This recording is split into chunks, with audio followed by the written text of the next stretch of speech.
Good morning and welcome to Invitation to a Conversation. I'm Pamela Bailey.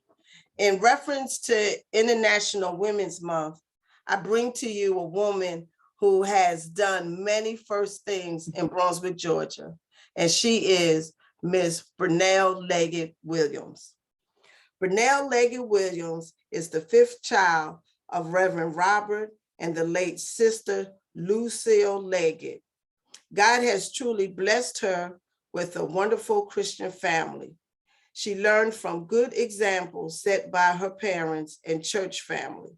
In all her ways, she should acknowledge God. I have tried to be mindful of this in my walk through life. God set me a good husband, Jill R. Williams. He loves me almost as much as he loves the game of golf. Although I have no biological children, these are our children: Kimberly, Jamon, Nikki, and Stephen. In the 60s, I was one of the first Black students to enroll at Brunswick College.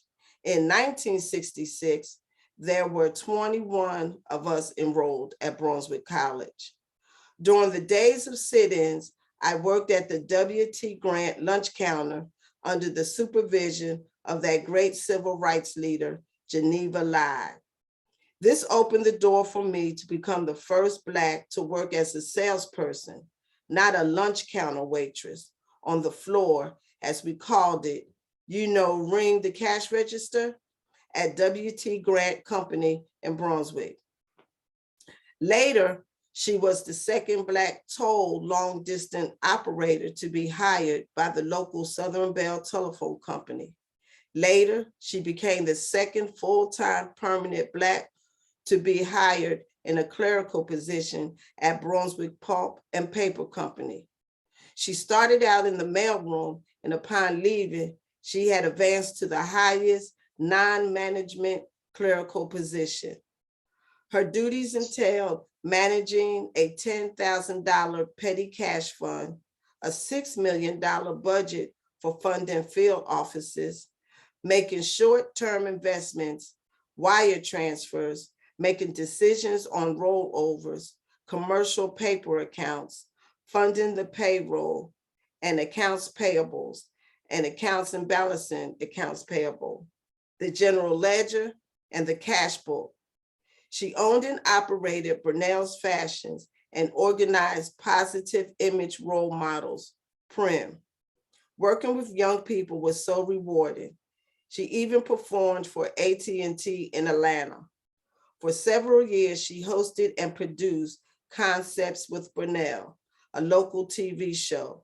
She's a member of the Emmanuel Baptist Church, where she sings in the senior choir, the R.J. Leggett Gospel Choir, and serves as secretary of the Pulpit Aid Club. She enjoys working for the Lord. She even likes choir rehearsal. And now I introduce to you Burnell Leggett Williams. Good morning, Ms. Williams. How you doing? I'm well, I'm thankful, I'm blessed. How are you? I'm good. Good. I wanted, since this is International Women's Month, I was thinking about two women that I don't see often in the community, but has done some good since I moved in this area. And you were one of those women. Well, thank you. You're welcome. Thank you, I appreciate that. Yes. Are you a native of Brunswick, Georgia? Actually, I was born about 35 miles from here in a little community called Atkinson, which is in Brantley County, the adjoining county. Okay, okay. But I grew up in Brunswick. Okay. And you said that you were one of the first Black students to enroll at Brunswick College. Can you imagine, can you relate how big was that college, and how did you feel, and when did you recognize that you were the only Black in that college? Well, yeah, back in the 60s, I think I stated that there were 21 of us, and I can remember some of them Martha Dean Heath Johnson now was one, Muriel Young, and several others. But it was quite an experience. Of course, other civil rights movement type things were going on at the same time, you know, the lunch counter experience, just integration in general. And although we had no trouble in registering or anything like that, it was still a feeling of awareness of being Black or different Different. in the classroom. But I think we weathered it very well. Of course, there were times when you felt very conscious of being Black, when American history was being discussed or whatever. And I do remember that we would all gather together, we meaning the Black students, in the student center. That's where we would lunch. We could get lunch or whatever. And we did still just gather together, you know, as a group, rather than being seated with our white counterparts. You know, it was segregation within the integration. Right. Okay. Y'all could go to Mhm. the college, but y'all was still separate within the school. By choice, By you know, choice. because nobody told us that we had to sit together or whatever. Right. But we often laugh about that now, how it was just different, because all the white students would be in the student center just laughing it up and having a good time or whatever. We would be all sitting at the table together with our books open. So it was like We an were just- automatic thing that you knew that you would be over here and not over there. Yeah. But Yeah. during that time, you know, Black folks were only in certain positions. Were there Yeah. certain subjects that African Americans could take that other students were allowed to take? Excuse me. Mhm. Were there certain subjects that African Americans had to take that wasn't privy to us that other race could take, or you took what you wanted to take? We pretty much took what we wanted to take according to our career path. You know, what subjects we needed to get that degree, or to work toward what was needed and what was available to us. So no, there was no pressure on us as to you can't take this or you can't take that. Mhm. There was a real effort, I think, to make us feel a part, Mhm. but human beings are human beings, and there were always going to be those who would make a special effort to make you know that you were different, What or was that you were not welcome, you right? know. But in general, I would have to say, so far as the administrative positions and all, we were made to feel welcome. And what was your major? Administration? Yeah, well, it was, I just took, shoot, I can't even, liberal arts. Okay. Liberal arts, yeah. And what was the tone? And you said during the days of the sit-ins, what was the tone of Brunswick, Georgia, while North Carolina and the other states were dealing with the sit-in? What was the tone in Brunswick, Georgia at that time? Pam, let me relate something to you that I think I will always remember. Okay. I worked at the lunch counter at W.T. Grant during the time of, you know, integration and sit-ins and all of that. And when I said the lunch counter, I mean the colored lunch counter. On one side of the store, there was a lunch counter that was pretty big, pretty big for the whites, with nice revolving seating stools and all of that. Yeah. And then on the other side of the store, on the extreme other side, in a little corner, there was a color, black lunch counter that could seat maybe 6 people. And then it had additional seating, maybe about 9 people in all.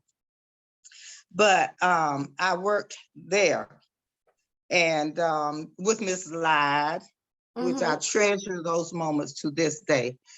And the incident that I want to relate was, well, I have to say that if someone ordered a sandwich other than a hot dog, if a Black person did, we had to walk over to the white side to get that fixed and bring it back to the colored side. So this particular day, I had an order for a sandwich that we couldn't fix. And I walked over to the white side to place the order. And I knew nothing of this happening, but one of the customers seated at the bar on the white side said, they got him. They shot him in the head. I didn't know what they were talking about. Come to find out, she was talking about the assassination of John F. Kennedy, and she was cheering it on. She was cheering it on. While we were crying, she was cheering. She was elated. I will never forget that. Wow. I will never forget that. Wow. That she was cheering on the assassination of John F. Kennedy. And that's terrible, but I want so that when you asked me what was the air or what was the feeling, right? That was so, and I'm sure there were those who were weeping. Yes, but that feeling of anybody who helped Black people, you know, so it was very prevalent. Right. But I have to also say that there were those who were very much trying to help. Yes. So yes. So you know, you had both sides going on. And let me ask you this before we move along, because time is ticking. So because 67, I was 11 years, 66, I was 11 years old. So you mean to tell me like W.T. Grant's store, it was made like a Woolworth or a Crest or something, and there was 2 different counters, one for the whites and one for the Blacks, and still the counter for the whites were made conventional and up to date, and they gave y'all just enough for 6 people and not the same size. It wasn't equal in size. No, it was definitely not the same size. Definitely not. And the other thing I want to ask you about is there were certain items on the menu that could be prepared on the Black side of the counter and other food menus. So what were some of the food menus? So the hot dog was one thing that wasn't on the menu for African Americans. Oh yeah, it was. On our side of, our little area had a hot dog grill, I remember very well, where we could make the hot dogs. We put the hot dogs on the grill, and actually those W.T. Grant hot dogs were famous. They were very good. It was very frequented, but the hot dog was the only sandwich that we could make on the Black side. Oh, wow. So for the other sandwiches, we had to go across the store, or I had to go across the store and make the order. If you wanted a grilled ham and cheese or a club sandwich or any other sandwich other than a hot dog, then it had to be made over on the right side at the big counter. Wow. And I loved this is one of the reasons why I loved on this show, because I have been learning a lot that I haven't heard about but learning for the first time on here. So let's move along to so was that a common job for African Americans during the 60s as a salesperson, or you just happened to get into that position? That was a big deal. Uh-huh. Mm-hmm. I can remember when the first Black was hired at the bank that was across the street from W.T. Grant. I think it was called First National Bank then. And I think it was Mary Harrington. Oh Mm-hmm. man, that felt so good to me. We had a Yeah, Black sure, person sure, working at the bank, sure, you know, you sure, know. And sure. when we say ring the cash register, we were referring to white clerks who were stationed at different points all through the store um, to help customers with their purchases, but you would not see a Black person ringing the cash Well, register. yeah, I learned, yeah, there were days where we could do everything else but touch the money in the cash register and count it, that we could do everything else but that. Yes. Yes. Right. But in Yes. those days, we weren't even doing the everything else thing. We were not even on the floor to ask the customer, how can I help you? We were not even out there. So That's this was a big deal, Pam. sure, sure. And so I remember when they talked to me about doing that, of course I was very excited. Mm-hmm. And although I was the first at W.T. Grant Company, there were other Right, institutions and stores that had Black clerks. right. But I started off in the hardware department Okay. and had to be trained and all of that kind of stuff. Right. And I hope I don't come off as just trying to relate all of the negative incidents, but I'm just But telling if you that's what in the happened time during to create it, the atmosphere that was yeah, prevalent. yes. Okay. And, so I remember being in the hardware department, and it was Christmas time, and I was still very, very aware that I was Black and reluctant, but knowing that I had to do it to approach white people to say, can I help you? How can I help Yes. you or whatever? And Christmas store crowded. I mean, W.T. Grant was one of the major stores for shoppers. Okay. And I got up the nerve to walk up to this white man who was looking for something to ask him if I could help him. I did. And he turned around and to the top of his voice, he said, no, I want a white clerk. And of course, everybody turned Oh, around. sure. Of course they did. Yeah, to see what was going on. Mm-hmm. And I stood there and not knowing what to do with myself and trying to control, any. Your mouth. But yes, well, no, not my mouth. I was not, it was not anger that I felt.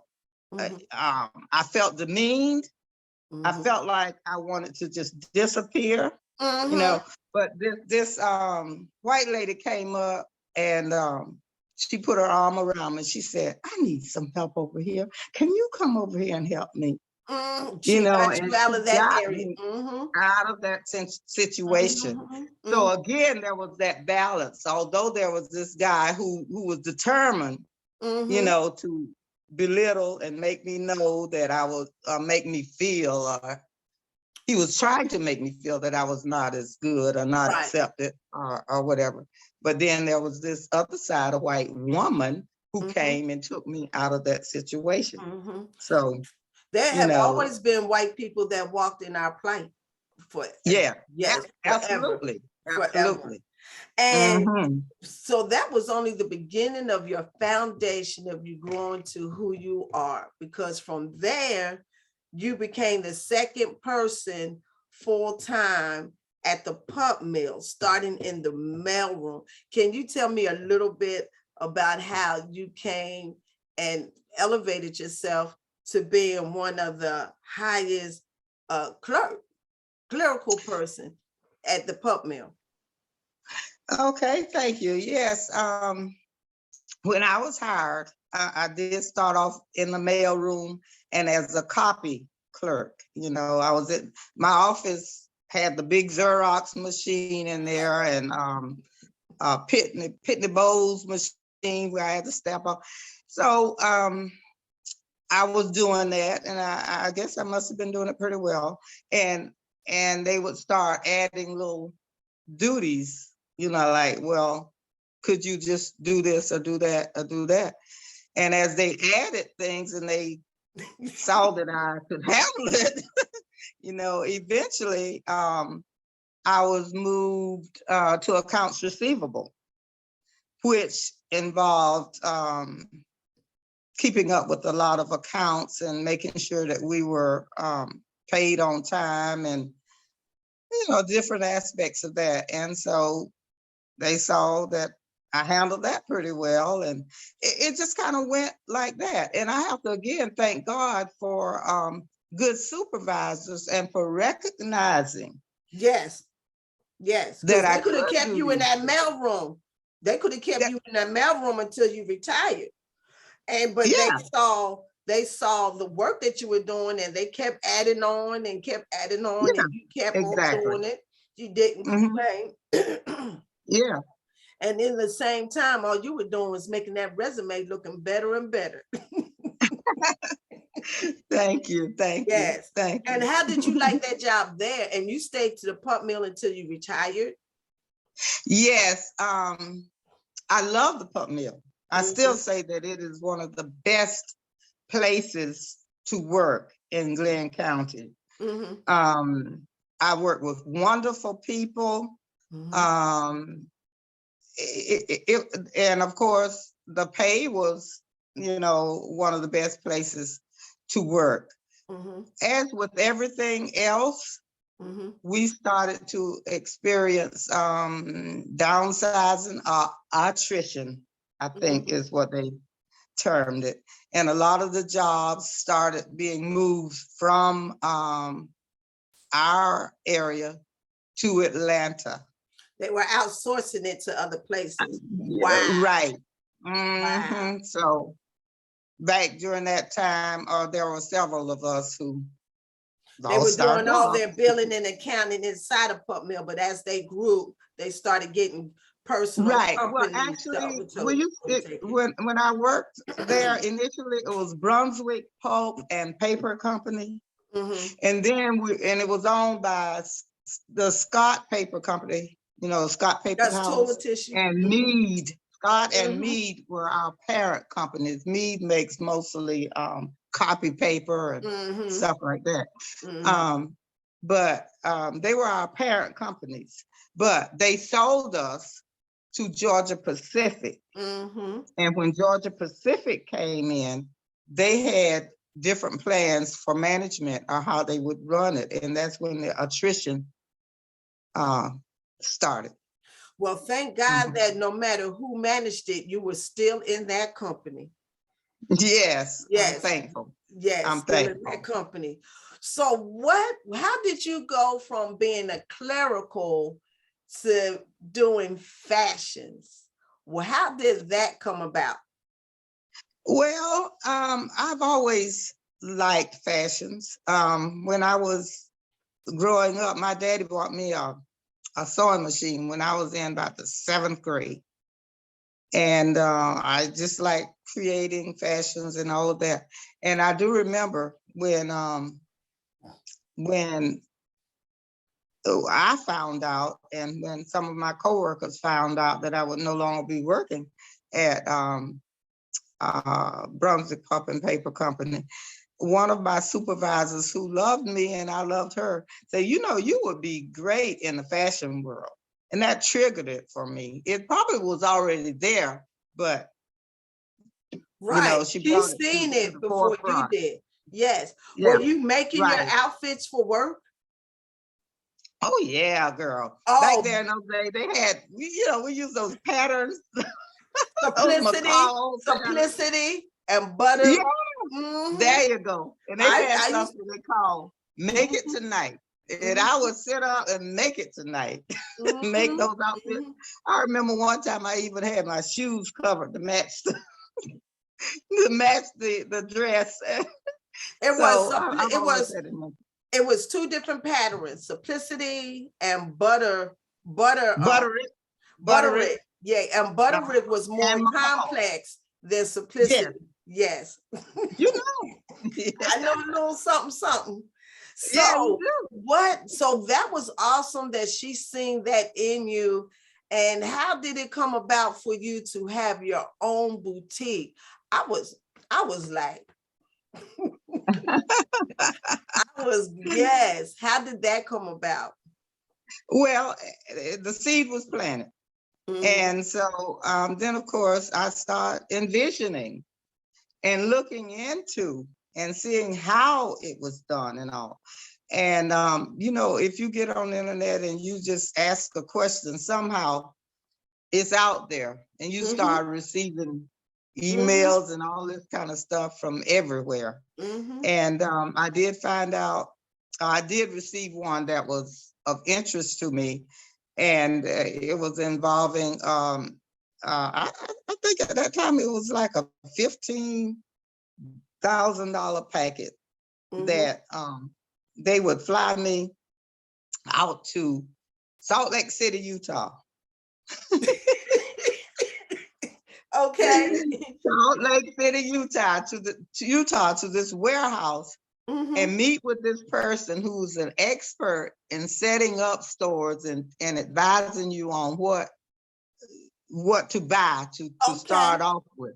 Right. Uh-huh. A buyer. So Be a buyer. yeah, Put the go. yeah, Mhm. yeah, yeah. So I let them know that I was interested, and but I had concerns about making the trip all by myself. So they even paid for my baby sister Janice and I to fly for Janice and me to Mm. fly out there. Mhm. And that was quite an experience. Yeah. It, Yes. You. Salt Lake City, Utah. It was Yes. I'm beautiful, of sure. course, the place Mhm. of the Mormon tabernacle and all of Mhm. this stuff, you know. Um, and again, I don't want to make our whole conversation about black and white. It's just happening like that. But I think we counted like 6 Black people we saw while we were there for the 3 days. Mhm. Yes, Mhm. yes. Mhm.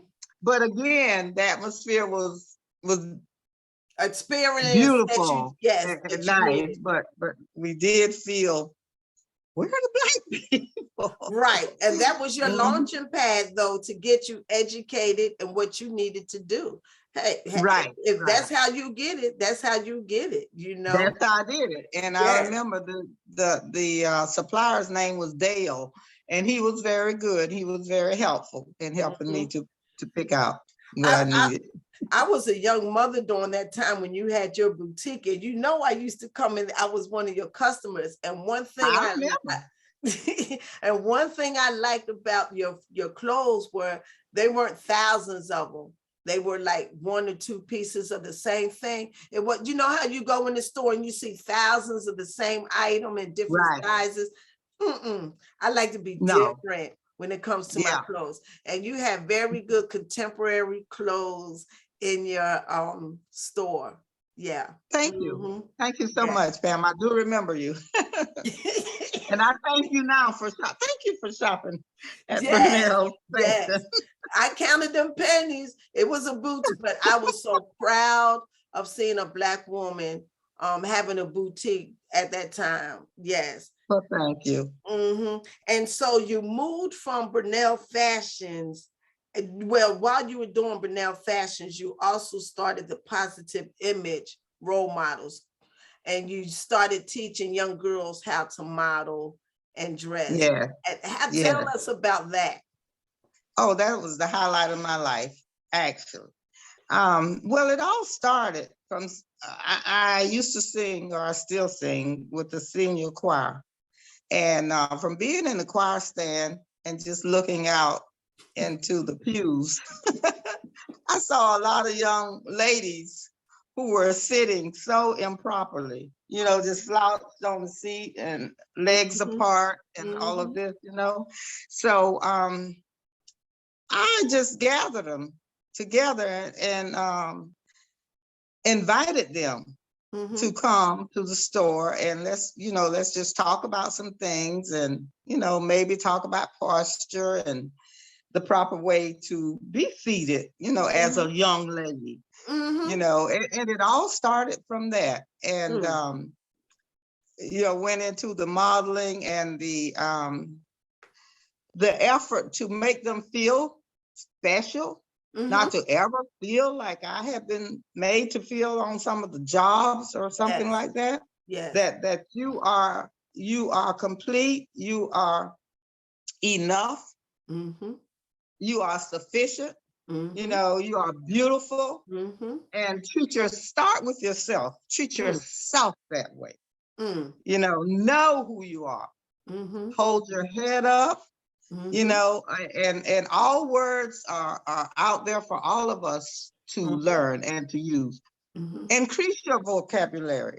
Know what someone's talking about when they use a word that, if they use a word that you are not familiar with, look it up. Become familiar. Make it yours, because it's yours to use also. And they liked it. I certainly loved it. So it just kind of went from there. Yes, We started off with about 7 or 8 girls, and we ended up with maybe 60. So, yeah. Do you? I would like to do something. Yes. Are you still in touch with some of those young ladies? You still see them? Oh yeah. I think we have an everlasting mutual admiration society. That I think that's awesome. As a matter of fact, a few years ago, they surprised me with an appreciation over at my church. And they planned the whole program and did a performance, and it was just wonderful. And you didn't know anything? I found out about it before it actually happened, but they put it together. Yeah. And I didn't know anything about who all would be. I was shocked that who all had traveled or whatever to come and participate. That's awesome. It was beautiful. When you think nobody is recognizing your service, you find out that they are. Yes. And that's the good part of doing it. Yes. Too. And you inspired me when you had your boutique, but your biggest inspiration to me was when you had Concepts with Burnell, your local TV show. I grew up looking at a lot of TV shows, Mike Douglas, Johnny Carson, and all of them. But to be in a town, to see a woman, to have her own talk show locally, that was awesome. And I thank you for inspiring me. It might be 30 years later that I'm doing this, but it was always in the back of my mind, and I never knew how I was going to get up off the ground. But seeing you do it made me inspired, and I thank you. But I had to get up early in the morning on Saturdays, because if I was a minute late, I would miss you. What time did you come on? 11. It was on 11. On at 11. Well, let us tell us a little bit about that show, and how did you come about deciding to do a local talk show? Well, again, my life experiences made me want to show anybody who would look at how beautiful a people and how complex, and how, although we are the same, we're still very, very different. We are individuals. We're not just Black people painted with a broad brush. Right. We are individuals with individual thoughts, individual goals, careers, personalities, talents. So from everything that we've talked about leading up to right now, those were the things that made me want to have a platform to show who we are. Because, as I've already said, we are just multi-talented. And because we live in Brunswick, Georgia, and not Los Angeles, California, or New York City Mhm. does not demean or diminish our talents in any way. Say We it are again. world class. Mhm. No matter where we And come from that's right. on the globe. Mhm. On the globe. If God gave it to you, you got it. You just have to find it There you go. or have someone else see it in you. I was gonna say, sometimes that's what happens. Mhm. Yeah, Mhm. other people see it in you. What was, do you remember one guest that you had that left a memorable mark on you still to this day? Mm. Oh my goodness, there were so many. Um, I tell you, the one that was the most intimidating was the past president of the what's his name? Commerce, Chamber of Commerce. What was his name? Woody Woodside? Yes. I don't know why I was so intimidated by him. when my team was getting up the guests for me to interview, they bragged to him so much about, oh, she's good and she can come up, be ready because she's gonna come up with those questions. Girl, I don't know what it was, but when he I was like, and and to this day, I don't know what it was. Mhm. So we did a lot of editing and all that kind of stuff, and it turned out to be a good show. Okay. But there were many who were just, I was just so thankful to have on my show. Mhm. I'll just leave it at that. And Mhm. we're running down on the clock. Miss Okay. Williams, who inspires you?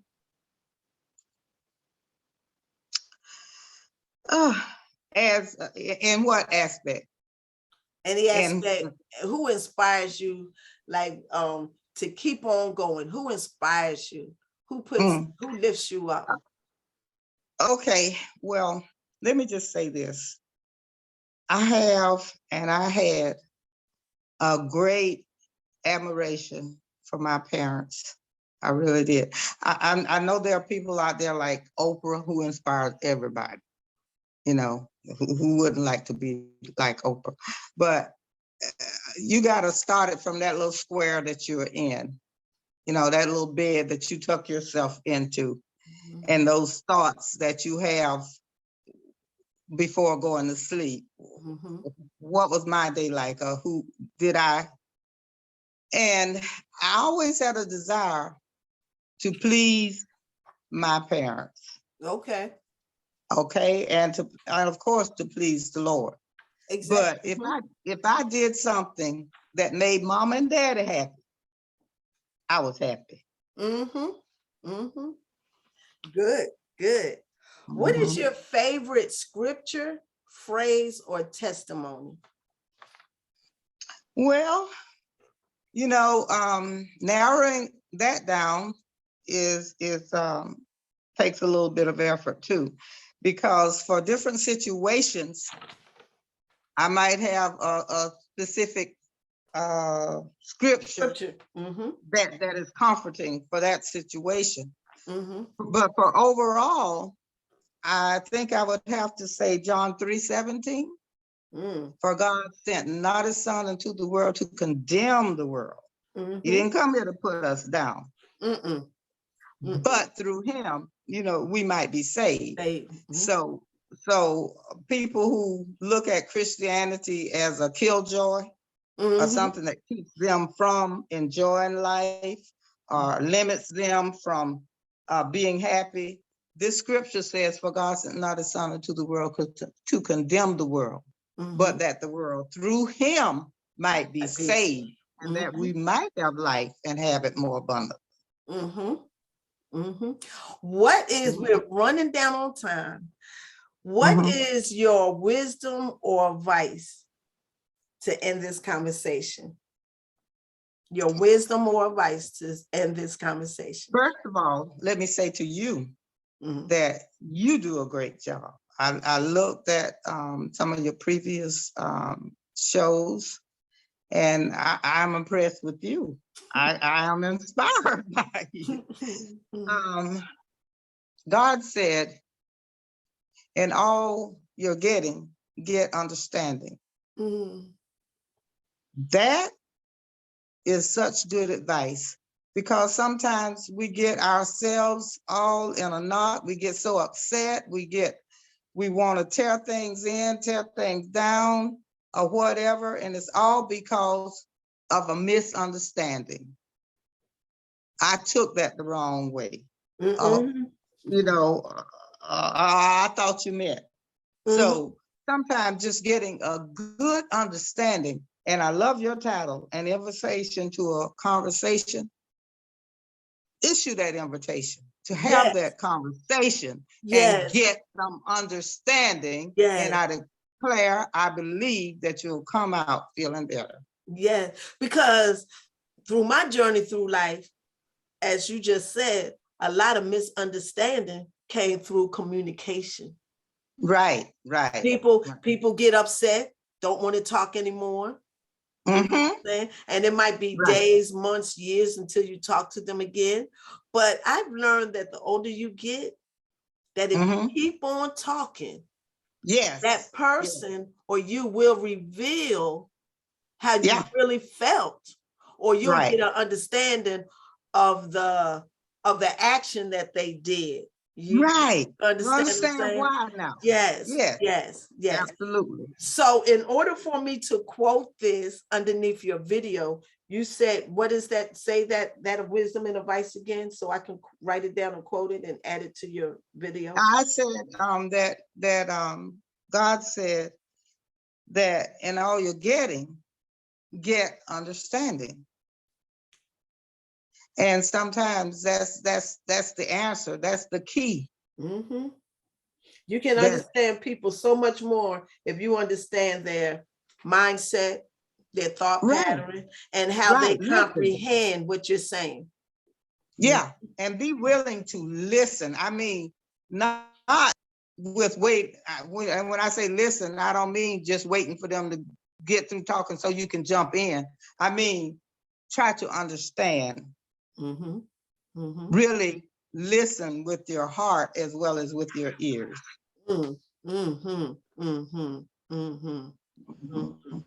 Yes. And I think that would be helpful.